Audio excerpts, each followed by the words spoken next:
um dos dramas mais trágicos que eu assisti.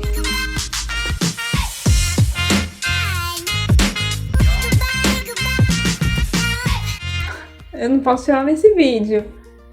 Oi pessoal, tudo bom com vocês? Eu sou a Amanda, sejam muito bem-vindos a mais um vídeo no canal. Hoje vamos falar aqui sobre o drama mais trágico que eu assisti, que chama Youth of May, ou Juventude de Maio. Lembrando que aqui embaixo na descrição vai estar os capítulos, você pode mudar para onde você quiser e quando tiver spoiler será sinalizado. Antes de tudo, por favor, deixa aí seu like, vídeos, resenhas, é um pouco mais trabalhoso e isso ajuda muito o canal. Se inscreva aqui se você ainda não é inscrito, vou deixar aqui também, ó, a Popirama, o Insta do canal, me ajuda a crescer por lá também, me segue lá. Vou ficar muito feliz convido você a conhecer a loja do canal, a loja Popirama, que eu vendo coisinhas de doramas. Os links estão aqui na descrição desse vídeo também. Então vamos lá! Youth of May é um drama de 12 episódios com cerca de 1 hora cada. Foi exibido em maio de 2021 até junho pela KBS 2. É um drama que pode te enganar aí pela fotografia ser muito linda, mas na verdade ele vai te fazer chorar e muito. Então vamos lá para a sinopse do drama. Youth of May é a história que conta sobre jovens que vão viver na década de 80 lá na Coreia do Sul, na revolta de Gwangju. Hwan Hee-tae, ele é um estudante de medicina em Seul e ele também ama tocar violão e participar de coisas musicais. No entanto, devido a alguns acontecimentos inesperados, ele vai vivenciar o mês mais difícil de sua vida, que vai ser maio de 1980. Kim Yoon-hee é uma enfermeira super esforçada, ela sai da casa dela e vai viver sozinha em Gwangju. Ela vai ser muito guerreira por todo o seu passado, ela também é muito fria por fora, então ela não vai conseguir, assim, confortar muitos pacientes chorosos, mas ela vai ser muito hábil na profissão dela. Então agora a gente vai entrar para a resenha do drama, onde eu vou contar com muito mais detalhes sobre a história e também a minha opinião. Então terá spoiler. Na primeira cena desse dorama, a gente observa um homem meio esquisito indo pegar um trem nos dias atuais, enquanto ele olha o noticiário e vê que uma ossada foi encontrada lá na província de Gwangju. E logo o drama nos transfere para 1980 nessa província aí, então, de Gwangju, e nos é apresentado especificamente 4 personagens centrais do drama. O Lee Do-hyun, ele interpreta o Hwan Hee-tae, um estudante de medicina que passou com muito prestígio aí na Universidade de Seul. Ele vai ser uma pessoa muito determinada e obstinada. Ele é um personagem super carismático, muito inteligente e ama tocar violão aí nos tempos vagos. No momento, ele tá tentando ajudar uma estudante que está em coma a voltar para a cidade natal dela, que é Gwangju, né? Lembrando que eles estão em Seul no momento. E a cidade natal do Hwan Hee-tae também é Gwangju. Go Min-hee, ela vai interpretar então a Kim Yoon-hee. É uma enfermeira que já está há 3 anos nessa carreira e que passou por todo tipo de dificuldade. Ela vai ser uma pessoa muito adorável que vai se levantar para tudo que é injusto, sem medo algum. E assim como Hee-tae, ela é uma pessoa muito determinada e focada, pensando sempre mais nos outros do que a si mesma. Ainda temos Lee Sang-hee e Gyun Se-rok interpretando os irmãos Lee Soo-chan e Lee So-ryun. Lee Soo-chan é um personagem super caloroso e ele tem essa responsabilidade de ser o irmão mais velho e carregar os negócios da sua família. Então, quando ele volta dos seus estudos no interior da França, ele vai querer abrir um negócio próprio lá em Gwangju com a ajuda do seu pai, que no momento ele já é um empresário, né? O pai dele é dono de uma fábrica por lá. Enquanto Lee So-ryun é uma estudante de direito que, apesar de vir de uma família super rica, luta desesperadamente por justiça social e se sente um pouco responsável. E ela é uma das líderes dos protestos que rondam nessa época, como, por exemplo, ser contra a lei marcial. Segundo o Google, a lei marcial traduz-se geralmente pela suspensão de todas as liberdades fundamentais do cidadão, como o ato de se deslocar, principalmente a de se reunir, de manifestar sua opinião e de não ser aprisionado sem fundamento jurídico.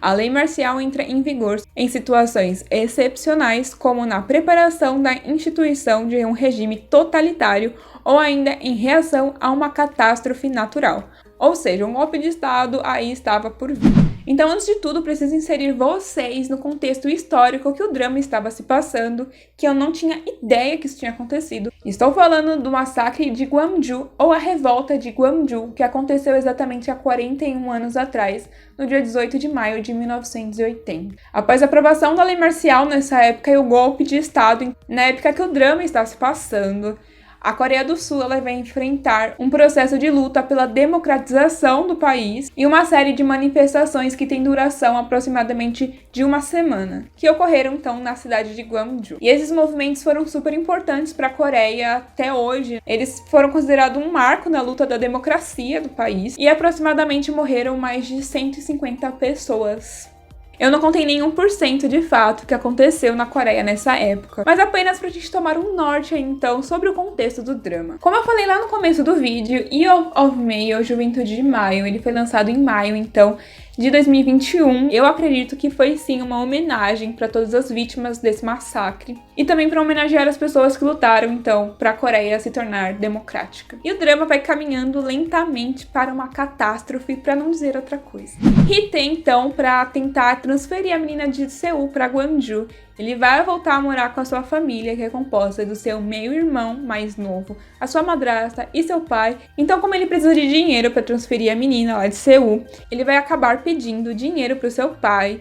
E em troca, o seu pai quer que ele se encontre, tenha um encontro às cegas aí, com a Soo-yeon, filha de uma família rica. Ele quer manter negócios. Quando vai acontecer esse encontro às cegas entre Kwon Hee-tae e a Soo-yeon, ela tem uma brilhante ideia: deixar a sua melhor amiga ir no seu lugar, que seria a Myung-hee, que vem de uma origem bem humilde aí, como eu falei pra vocês no drama. E ela vai precisar muito de dinheiro pra conseguir estudar lá na Alemanha. Então a Soo-yeon fala, né, que dá o dinheiro pra ela se ela for no lugar dela nesse encontro, já que a Soo-yeon tem umas grana aí. A primeira trama tá bem amarradinha sobre como o Hee-tae e a Myung-hee vão se conhecer. Eu gostei muito da aproximação deles e como aconteceu, então era muito óbvio que eles iam acabar se apaixonando depois. Pra Hee-tae foi muito mais fácil se apaixonar pela Myung-hee porque ele já tinha encontrado ela diversas vezes em várias situações, então ele já tava aí meio encantado por ela, mas também não demora muito pra Myung-hee cair aos encantos do Hee-tae, que na verdade são muitos. Eu acho que todo mundo aqui fora também caiu, porque aquele sorriso só por Deus. Muita coisa vai impedir esse romance,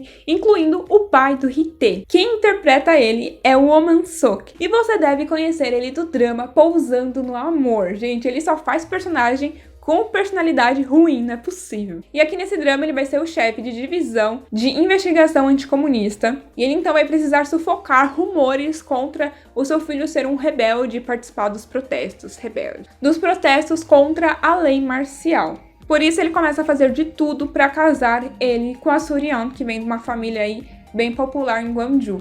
E aí que acontece uma das cenas mais lindas que eu vi no drama. Vai ter a festa de noivado entre a Soo-yeon e o Hee-tae. E a Myung-hee, que sempre pensava nos outros em primeiro lugar, ela consegue pensar em si mesma pela primeira vez e em sua felicidade. E aí, o Hee-tae e a Myung-hee vão fugir dessa festa de noivados de mão dadas, correndo juntinhos. E foi uma das melhores cenas, assim, do drama pra mim. Foi muito intenso, a gente conseguiu realmente sentir o que eles sentiam um pelo outro, foi perfeito. E foi a partir daí que eu comecei a achar que a Soo-yeon, que é a melhor amiga da Myung-hee, fosse muito egoísta. Mas, felizmente, ela foi melhorando aí nessa questão. E ao decorrer do drama, a gente consegue perceber a luta incessante entre Myung-hee e Hee-tae de ficarem juntos, porque tudo dá errado.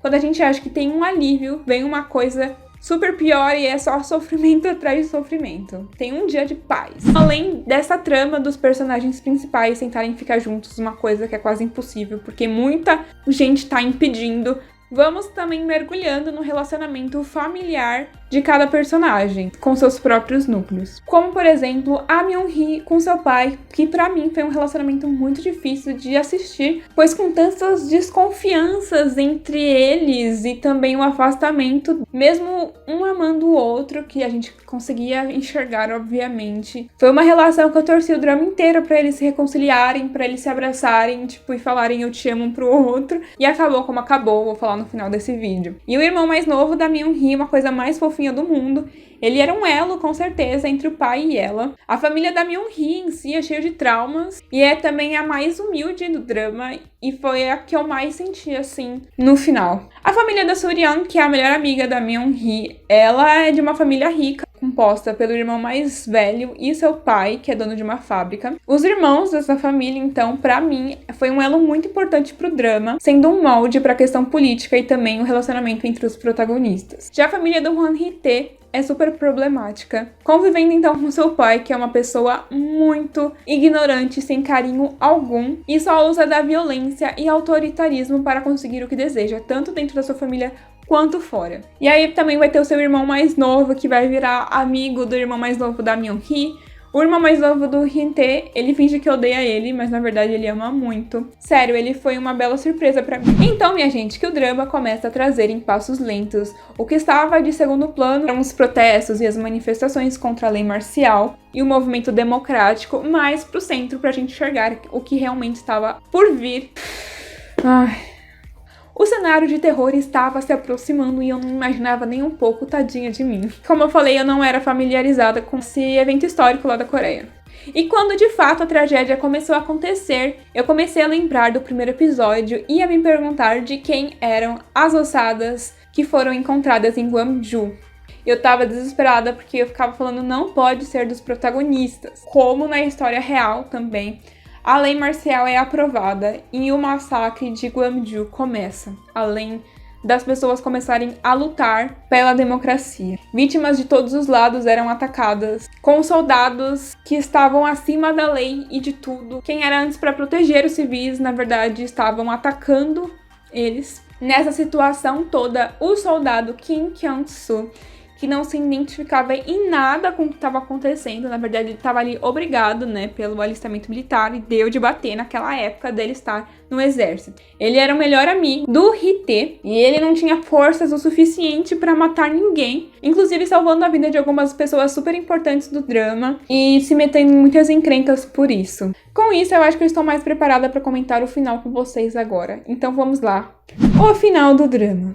Não sei o que tinha na minha cabeça para pensar que o final de um melodrama que começa com ossadas achadas não seria no mínimo trágico. Com a ditadura no ápice, bem em Gwangju, ninguém poderia entrar ou sair da cidade. Só que o pai da Myung-hee, gente, ele não é de Gwangju, ele é de Naju, que é perto mais ou menos. E aí ele vai caminhando de Naju para Gwangju porque nenhum carro tá entrando na cidade mais. E pra mim isso foi a maior prova de amor que ele tem pelos filhos dele, porque ele tem um problema na perna, então ele foi mancando, andando até Gwangju pra pegar o filho dele, né, que tava lá no centro de treinamento infantil de corridas, e a filha que tava no hospital, a Myung-hee. Ao mesmo tempo, essa situação tava acontecendo, a Myung-hee e o Hee-tae, eles iriam fugir juntos, só que eles não conseguem porque começou a chegar uma quantidade muito grande de gente ferida no hospital, então eles ficam por mais um tempo no hospital cuidando dessas pessoas. E, gente, eu acho que o trágico que eu trago aqui pra vocês foi ver as cenas de idosos, crianças, pessoas sendo torturadas e assassinadas simplesmente por andarem na rua. Eu chorava toda hora e entender que isso foi uma realidade realmente foi muito difícil. Eu não posso chorar nesse vídeo. E o único momento que a gente tem um pouquinho de paz nesse final foi quando Myung-hee e Hee-tae, eles vão tentar se casar aí sozinhos na igreja, no meio do caos, mas tudo bem. Acontece a morte do pai dela. Muitas coisas ao mesmo tempo vão acontecer nesse final, que pra mim poderia ter se dividido em mais episódios e não 12. Porque se você piscar, meu filho, você perde alguma coisa. E a gente vai descobrir então de quem é a ossada. Estão preparados? A ossada é da Myung-hee. A Myung-hee morre salvando seu irmão. Ai, gente, eu chorei tanto nessa parte, sério. Me destruiu muito e como durou 41 anos pra ela ser encontrada finalmente. Eu falei que eu não ia chorar, caramba. E aí parte pra eles, na atualidade, né, em 2021, o Hee-tae, médico finalmente, que ele tinha um pouquinho de receio na época, mas eu acho que o que aconteceu em 1980 deu muita força pra ele. E como ele viveu esses anos todos sem seu grande amor, e seus pensamentos sempre eram levados a Gwangju. Então, quando ela é finalmente encontrada, ele consegue viver seu primeiro mês de maio. E finalmente descobriram o que Myung-hee tinha escrito nos seus votos de casamento naquela época. Não deu tempo de ela falar naquele dia. E ele até fala, isso também me tocou bastante, que ele sempre pedia pra Deus sofrer no lugar dela, de qualquer situação. Ele queria sofrer no lugar dela, sempre. E foi realmente isso que aconteceu, né? Já porque se ele tivesse morrido, quem estaria sofrendo por 40 anos seria ela, não ele. Gente, esse dorama tem tudo. Fotografia, cenários, diálogos perfeitos, figurinos, personagens hiper desenvolvidos.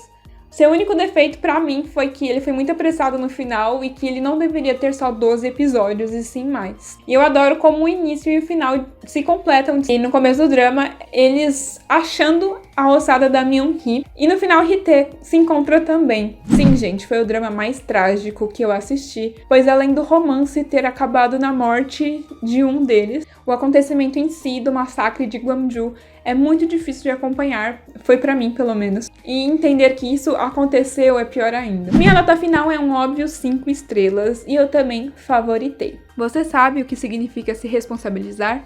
Significa garantir que ninguém se machuque com suas ações. E é isso, pessoal. Esse foi o vídeo de hoje. Será que você me assistiu até aqui nessa resenha? Não sei. Comente aqui embaixo. Eu quero saber se você já viu Youth of May, se você pretende assistir. É um drama que realmente me marcou. Até a próxima. Um beijo. Tchau!